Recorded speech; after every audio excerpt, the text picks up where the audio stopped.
Hi, this is Nick Dawson, the editor-in-chief of Talkhouse Film, and you're listening to the Talkhouse Film podcast. On today's episode, we have Fred Armisen and Carrie Brownstein, both of whom are veterans of the Talkhouse podcast. Brownstein has been on 4 times previously, including twice with Questlove, and almost a year ago exactly, Armisen memorably spoke with his longtime friend, filmmaker Alex Lambert. Brownstein and Armisen are back in the Talkhouse fold to mark the start on IFC of Season 7 of Portlandia. The show's success and how it has managed to embed itself in the national consciousness means that many of us feel like we really know Fred and Carrie, 2 people who, at least when mentioned together, no longer need last names to identify them.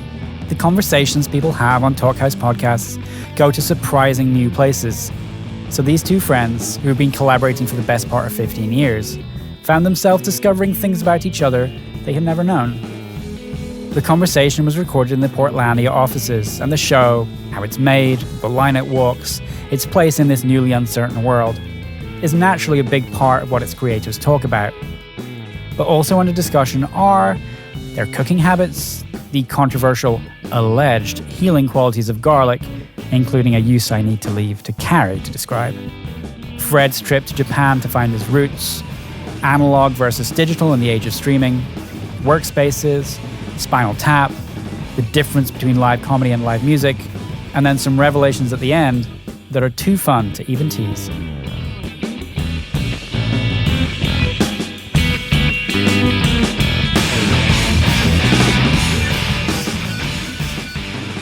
Should we introduce ourselves or anything? So sitting across from me is Carrie Brownstein. And sitting across from me is Fred Armisen.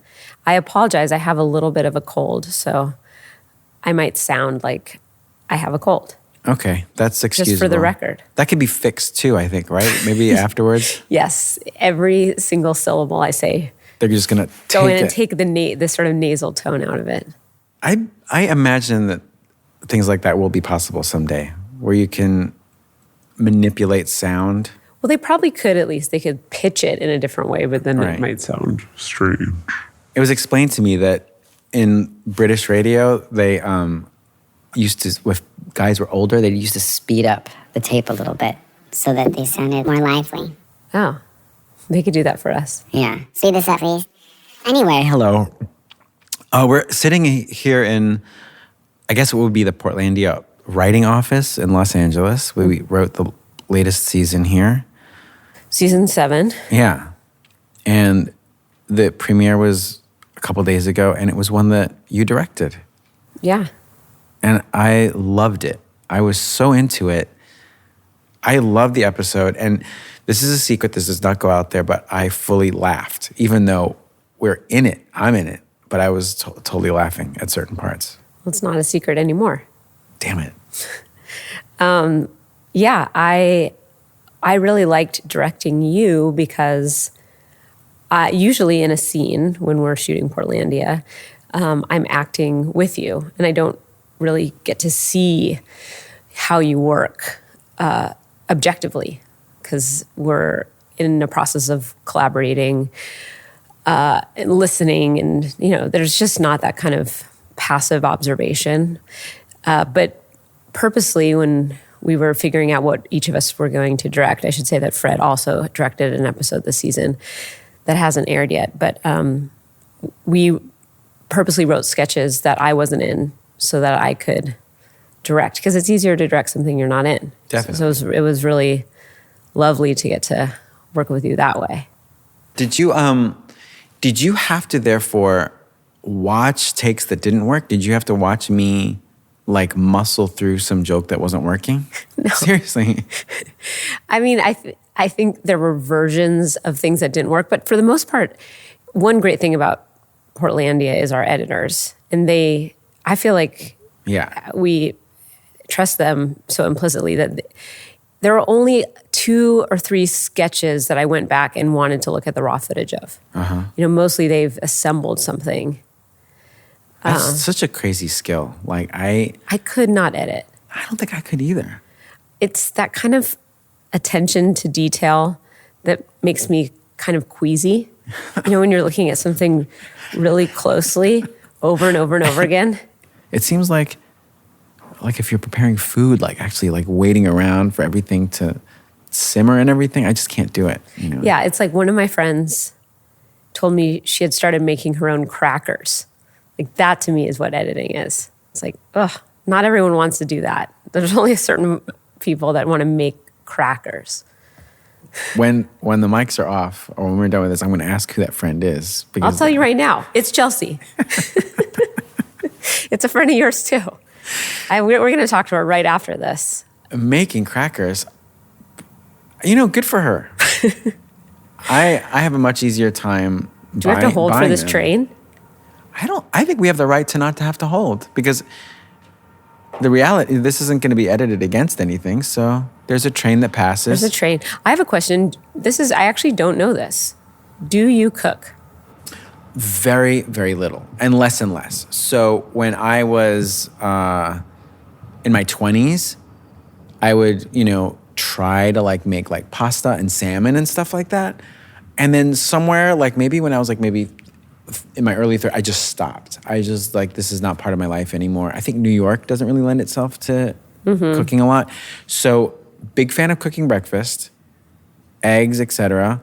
But that's it. I think that other part of me, I put to sleep a long time ago. And I'm glad. I mean, I think there are people who are good at it. There are people who are patient. I don't like all the extra like food and mess in the kitchen. I don't like seeing like pieces of vegetable and stuff. So for me, it's breakfast, and that's the end of at the end of breakfast, my kitchen says, we're done for the day. And I'm like, thank you guys. Right. It's just like, it's a morning person, your kitchen. That's it. The kitchen is a morning kitchen. Yeah. What about yourself? Do you?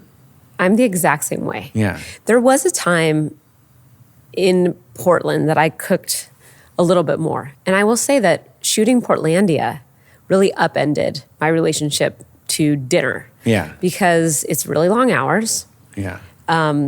Both with writing, I was exhausted afterwards and just wanted to pick something up. And then when we're shooting, it's even more exhausting.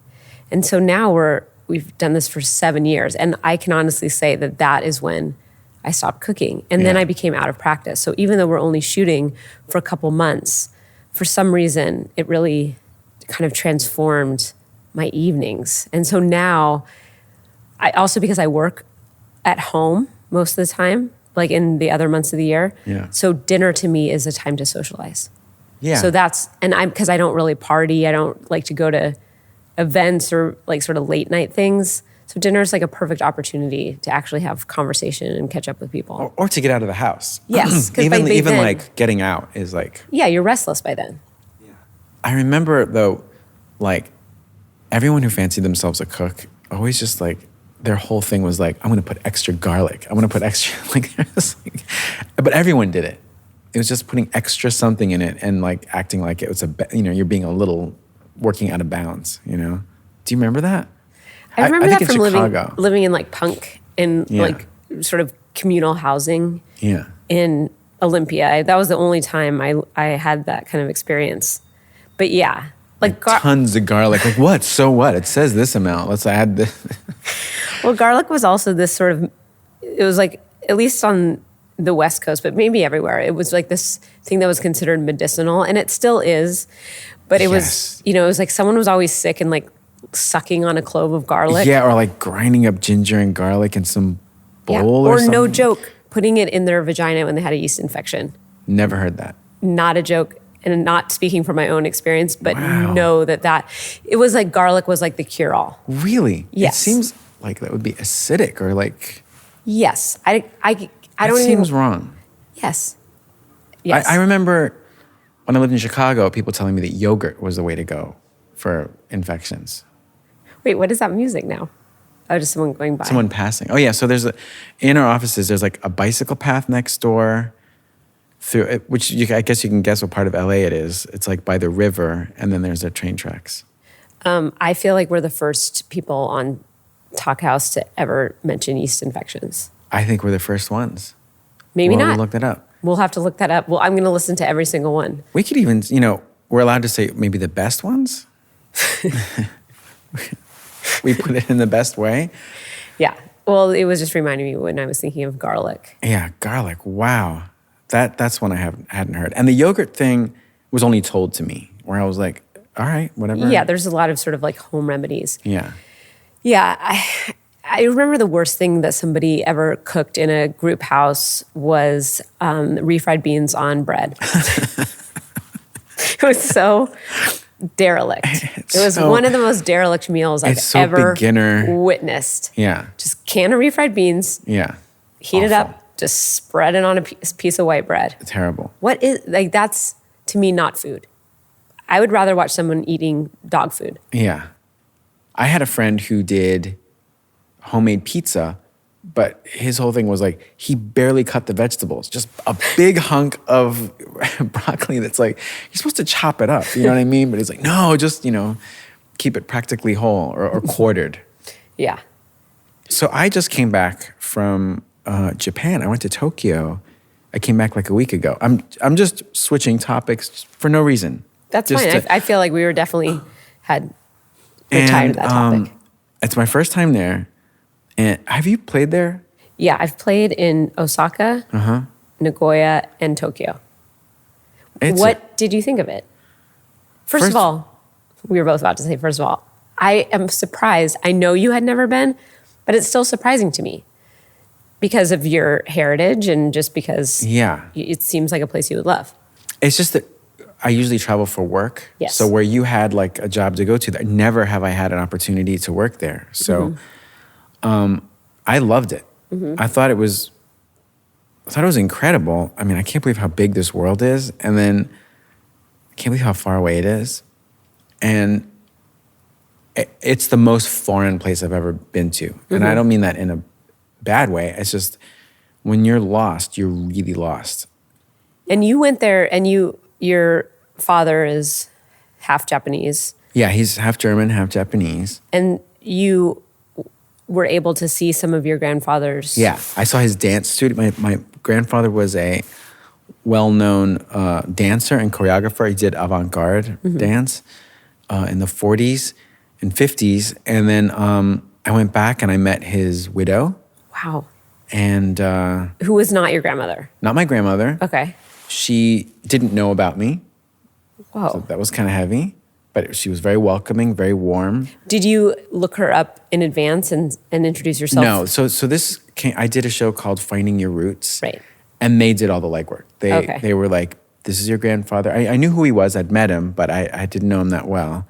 I knew he was a dancer, but they were like, no, there's a little museum for him he has a dance studio there. There's a museum for him in Tokyo? Yeah, I mean, it's his own dance studio, so it's like, but there's a little exhibition upstairs. But it's really impressive and well done. And I will say it is not amateur. And it's still a dance studio that is now run functioning, still working. That he started. That he started. Modern dance. Yes. That's fascinating. It's called the Kuni Institute for Creative Dance. It's in a suburb of Tokyo. And she showed me his actual dance studio that he designed.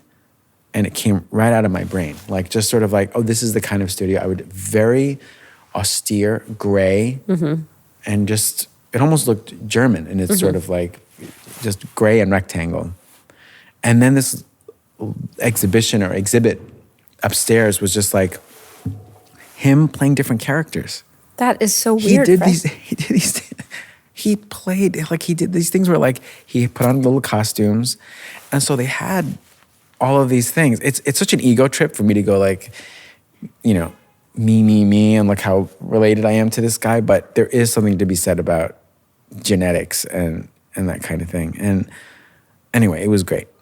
And interesting that, because neither of your parents were creative types, right? Or no. performers. I guess it jumped over or something. Yeah. I mean, even when you've shown me pictures, I've seen a couple pictures of your grandfather. Yeah. When you see the similarities just, in your features and in his like physicality. And then you did send me a text message with a photo from the studio. And it was uncanny. Yeah, it's crazy. Because you're like characters, I mean, that is so much of your work. Your early work especially was built on, multitudes of characters, and you're so good at embodying different people. And I mean, you're a great impressionist. So Thank you, Carrie. you're welcome. But I mean, I think it's really fascinating. What did you feel? Did you feel any kinship culturally with Japan as a whole? Or did it just feel? No, I didn't. Only because it would be really convenient to say that, like, of course, Right. it's like. But my father wasn't brought up with Japanese culture, so as much as I loved it, no, I didn't feel like this is where I'm meant to be. Right. But it was great, and everyone is so polite, which is what they say about it. It is less technically advanced with technology. I hope my grammar is right, than you would think. I think it used to be different. I remember going there in the 90s, and it seemed like maybe it was before we became this sort of geopolitical, like everything became globalized and, kind of morphed. And we had, less access to what they were doing. But it used to be, and this is only speaking empirically, I don't even know if this like holds up, but it did seem in like the 90s. Right. And previous to, I'd say like in the last decade, things have changed, but there was technology there that we were yet to see. It was just well in advance of what we were capable of or even had access to. And I believe that. That seems right. Yeah, just even gadgets, like sort of ways, like utilitarian things to get you through your day, or, sort of like all the frivolity of like gadgetry that like now just permeates our lives. Yeah. I felt like that was everywhere.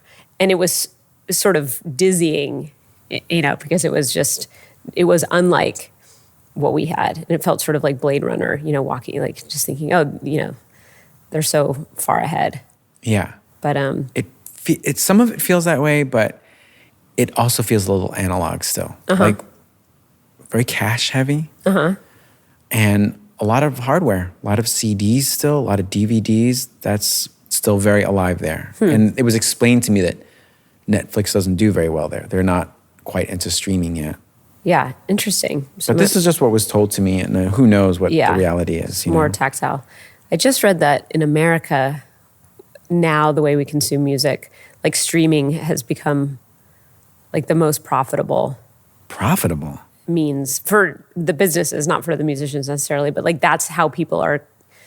Maybe profitable is the wrong word, but that's the majority of people in America now listen to music via streaming. No way. Yeah. Well, how do you? I have officially taken a step down then, because like where I thought I was with the whole game of music with downloading, because I'm still iTunes, where I'm like, so you actually buy? I buy. Right, so you don't subscribe to Apple Music or Spotify? No. I have a Spotify account, but I don't use it. The only thing for me is, I think, and this might be a flaw, is that I just like doing things the official way. I'm like, I want to officially buy the album so that it's like the best sound quality. And for some reason, I'm stuck there. So this is like, I cannot listen to an album on Spotify. I do a little bit because I have Sonos. And so I love playing stuff via Spotify on Sonos. I like streaming a little bit, but for some reason it feels like a temporary relationship to the album or to the artist. Like to me, like when I actually own it, and I'm sure that's just because I came of age at a time when you collected things. Yeah. And the experience was very tactile and very, just like the discovery process was so different. Like I will temporarily stream something and I won't see that as actually having the album until I go and buy it on vinyl. Yes, that sounds right. I need a coughing break. Hold I'll talk during it.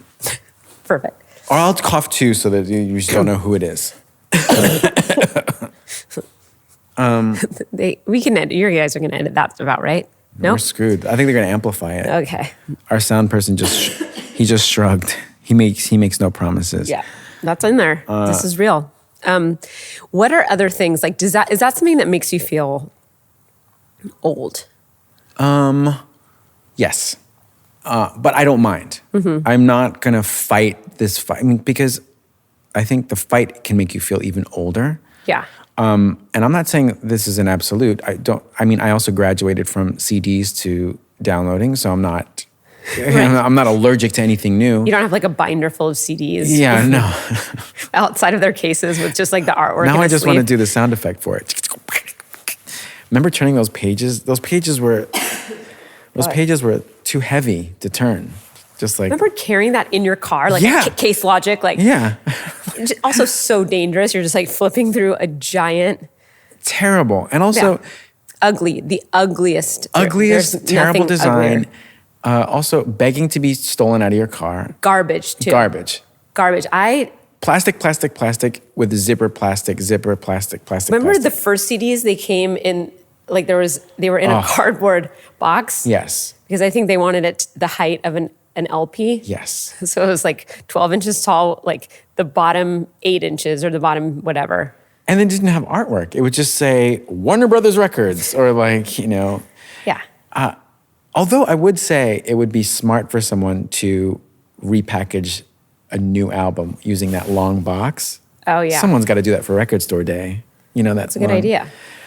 I've used Spotify for last minute learning chords to a song. So I'm like, I don't own this. I don't feel like going through downloading it. Let me just put on Yeah. Baby Hold On to Me. Okay. Our Lips Are Sealed. Are these real songs you've learned? Yeah. But that's like Wait, Baby Hold On to Me, like Eddie Money? Yeah. Okay. Why were you learning that song? I can't remember. That has that like a little riff that keeps repeating, right? Yes. Mm-hmm. It's like a D chord. Ding, ding, ding, ding, ding, ding. Why don't you tell everyone what it is so they don't have to look it up? I wonder if my key is right. If I'm wrong, that's that. But for anyone listening out there, D. That's the riff. Baby, hold on to me. That's the riff, yeah. Yeah. And it repeats that a lot. Yeah, it's like that's the hook of the whole thing. That's the hook. That's the key to music. Anyone writing songs out there, Hooks. I can't stress it enough. Please have a hook. That's why they nicknamed it Hook. Why? It's not because of the songwriter, David Hook. It's because you need a hook, so to speak, to hook you into listening. Oh, boy. I really talk down to people. I'm sorry. So we're sitting here in this Portlandia office that's actually really just your office that you sort of loaned to us. What do you like about, as someone that's self-employed for the most part, what do you like about having a workspace separate from home? How does that change your process? It makes all the difference in the world. Mm-hmm. I really think that my brain does one thing at home, mm-hmm. and then as soon as I'm in a place that doesn't have like all the comforts of home, I could feel my brain going, we've got to finish this. For example, we could never have done what we did for the show this year if I was just kind of working from home and like, I need to be here with my computer. This is the place where I like the feeling of driving somewhere to go to work. Mm-hmm. Just like leave my house, arrive somewhere and just like really focus on doing it. And this is actually a very pretty place, but when I was at SNL, I had purposefully a very cold, windowless office. Mm-hmm. Like I like the feeling, I don't like it to feel like a clubhouse of warmth, right. Of like comedy posters up and all that stuff. Like I like it just to feel like a workplace. And even this place, it's I think pretty for the austere. most part, it's pretty, yeah, there's no, I've been to so many work offices where they've got posters of themselves and which is perfectly fine. Right, or like ping pong table, pinball machine. Yes. Mini fridge. Yeah, well, I think sometimes those offices, they're trying to sort of create like an office culture, and also people are working like exorbitant hours. Yes. So they're trying to make it homier. But I think for us, I think as writers, it is about almost like lessening the distractions and all of us could write at our homes, in our houses Yeah. if we wanted to. We could email each other and say, let's just. Yeah. you But know. I like kind of how spare it is in here. Yeah. And it's really rare for LA because there's a walking, biking path. Like Yeah. you biked to work last year. Yeah, I did. Part of the way. Part of the way. Because, yeah, some of the Right. hills are treacherous. But, yeah, it's a little bit of exercise. And I also like that this office isn't, I love studios and lots and everything, but that can sometimes feel a little dull. Yes. We wrote Yeah. on the Paramount lot. Yeah. And that was the most difficult writing we've ever done. That was It's like really hard. a very trying season. Yeah. Like it just felt so at odds with the kind of, I don't know, just like there's something very kind of organic about like our process, and it always feels like it should be coming from the outside. Yeah. And it felt like we were trying to create, first of all, we had to like carve out that environment, Yeah. that outsiderness, that like sense of periphery. And that takes effort just to get out of the mindset of like being on a lot. It was so formal and just felt, I don't know, too like prescribed. Yeah. And sleepy. There's so much Yeah. beige, and I love studios, but it's so comfy and sleepy that it's just a challenge. I felt like the writing for, how did you, I don't know, I guess I'll ask you. I mean, how do you feel like we finished season 7 and I always feel like, oh my God, how did we Yeah. do it's that? crazy. And then we have ostensibly one more season. I think you guys, the writing with you guys is it's intense for me in that none of you guys are easy. So like I love that like you, John, Graham, everybody is just like, an idea isn't just like, oh, whatever you want to do, great, and this is, I like that there's a constant,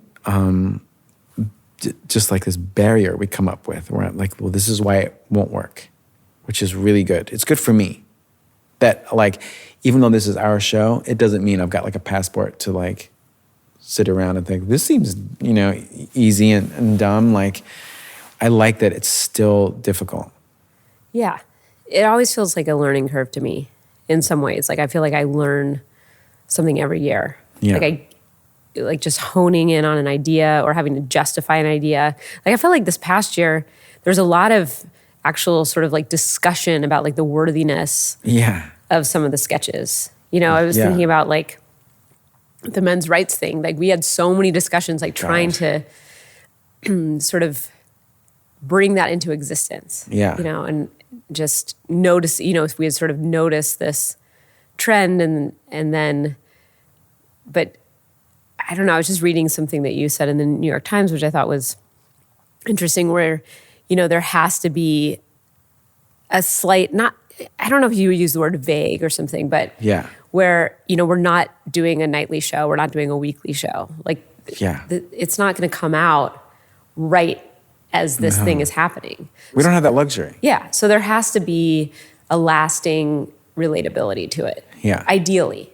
That something, a kernel of, a greater truth or observation that isn't going to hopefully like be gone by the time the show comes out. So we have to, I think it all is treacherous sometimes because, we were, I don't want to talk about the election, but we had to stop ourselves from talking about the election. It was during the primaries. Yeah.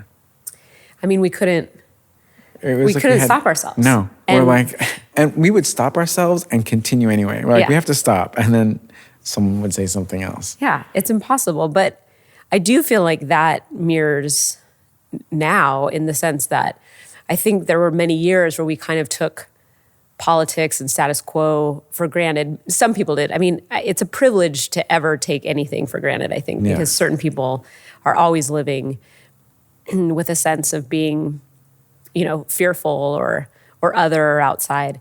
But, for many people, it just seemed like, okay, well, we're just on this path and progress is inevitable. And so now I'm like, we'll be talking about it next season as well. Yeah. I think as far as like things having a vagueness to them. I don't know if this quite applies, but I remember a few seasons ago, we were trying to write a sketch about, maybe there was a bass player in it or something like that, or something with bass. And we kind of came up with a little bit of a bump with Spinal Tap. Right. And I remember I wrote Michael McKean, I'm email name dropping. I wrote him an email saying like, I can't believe we're in whatever the year that was. And I still have to like work against Spinal Tap. Like, why is that still coming up? Is like, that's how good that movie is. And Right. he said that when they put it together, they wanted it to have a shelf life. So I don't know if that quite applies, but it just does make me think that like, I also want our show to have a shelf life too, without getting too specific, Yeah, you know?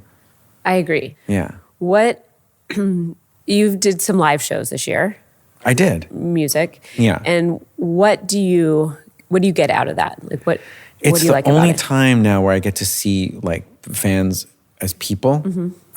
as opposed to just something abstract. Uh-huh. And it really keeps me going for this show. I'm pointing at our table where we write, because it's easy to say that the show means something to people, but to see a person, especially when people bring their kids Mm-hmm.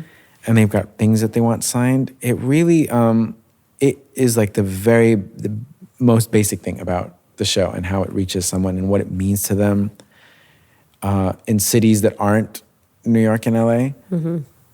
Do you find that when you play with Slater-Kinney, is there a part of you that feels like that's enriching that part of you, that whatever that muscle is? Well, I really do love performing live. I think, I mean, you know, just that connection to the audience, it's impossible to feel that, you know, through television or through social media. You know, that kind of affection or conversation just feels different than when you're in a room sharing something that exists, you know, outside the bounds of just conversation. Yeah.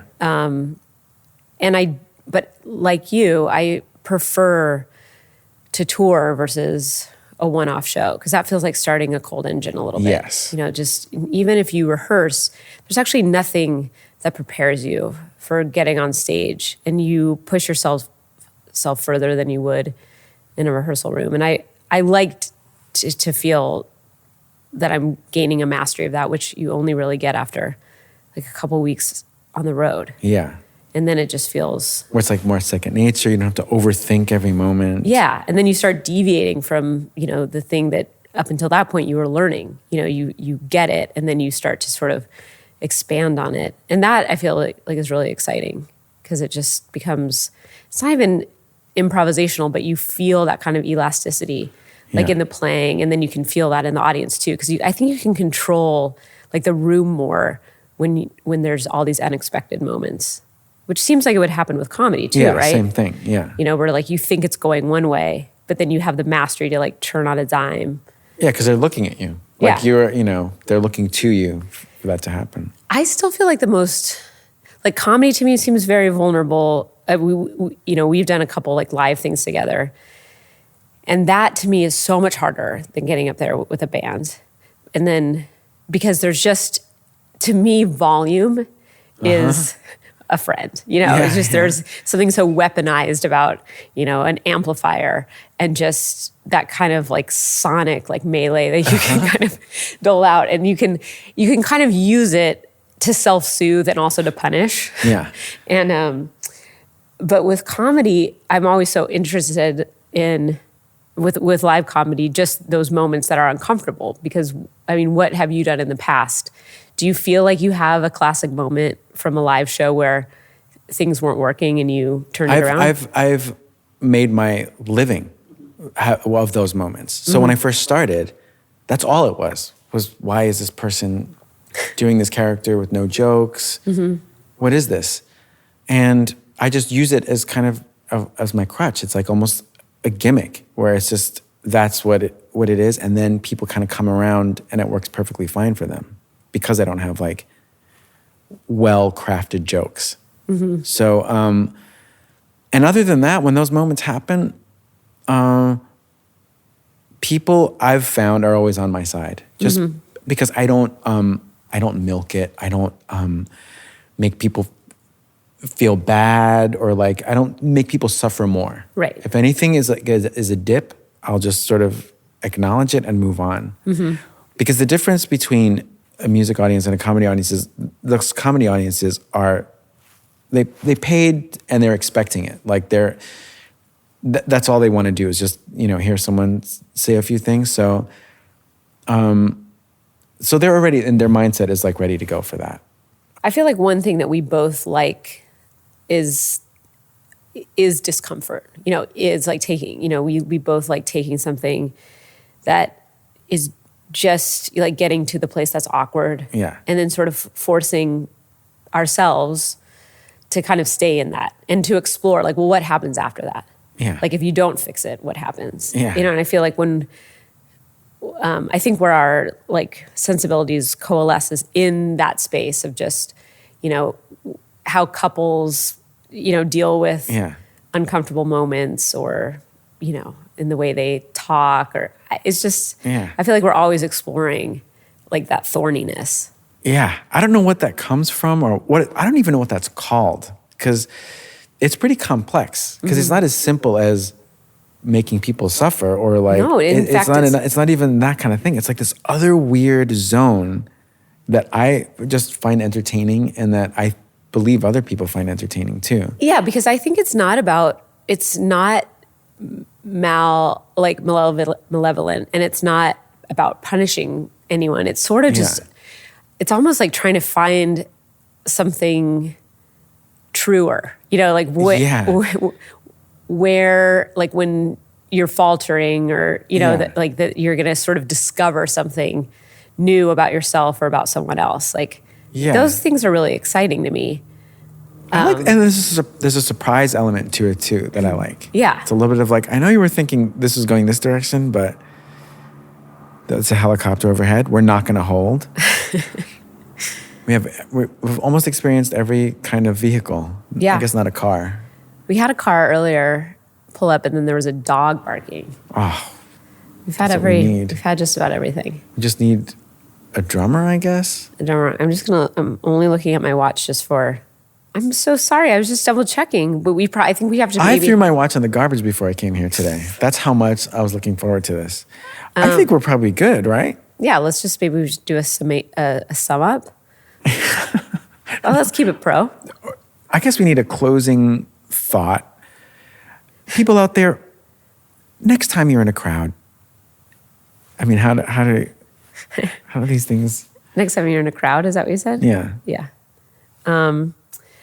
Well, it was really nice talking to you today. I do feel like I learned something. I do too. And I felt like, I got to say, we've done a lot of interviews. That was a real conversation. Of course. I studied up beforehand. I read your Wikipedia page. Oh, thank you very much. Thank you very much. Yeah. What's one thing on your Wikipedia page that you know is not true? Nicknames. Mine says Army. I'm like, no one's ever called me that. Why would that be in there? Mine has a second middle name that is completely unverified and not true. It says that one of my middle names is Grace. I'm one of the least graceful people. Why? How did that end up there? I don't know. But I feel like this is just, caveat emptor for anybody. Like, when you're looking at stuff, do not use Wikipedia. I worry for people using that on like school reports. I agree. About much more crucial things than you or I, but just about anything. Totally. Like if they can just give you a nickname. From nothing. Nothing. Then absolutely. Who knows what's in there for And I history. actually asked someone, I said, hey, would it be possible to change? Like, this is actually not true. And they were like, oh, it's really hard to do that. What? It's really hard. You're the person. But I'm right here. I could show you my birth certificate. It should be easy for you. Oh, it's not. So I ended up just changing my name formally. It's easier to adapt to Wikipedia than to, Well, it was really good to talk to you today, Grace. You too, Army. Thanks for listening, everyone. Thank you. This is Grace and Army. Over and out. Grace and Army. Tune in tomorrow.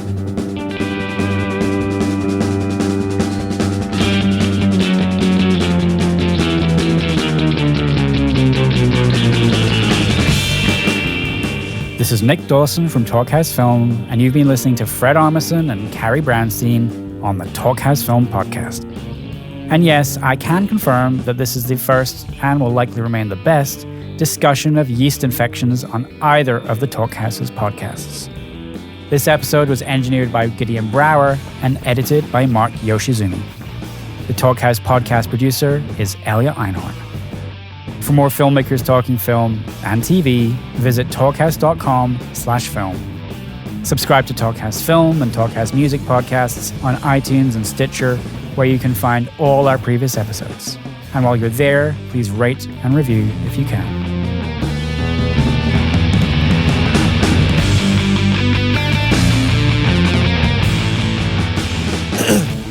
That's to be edited out. But edit in point is here. Doot.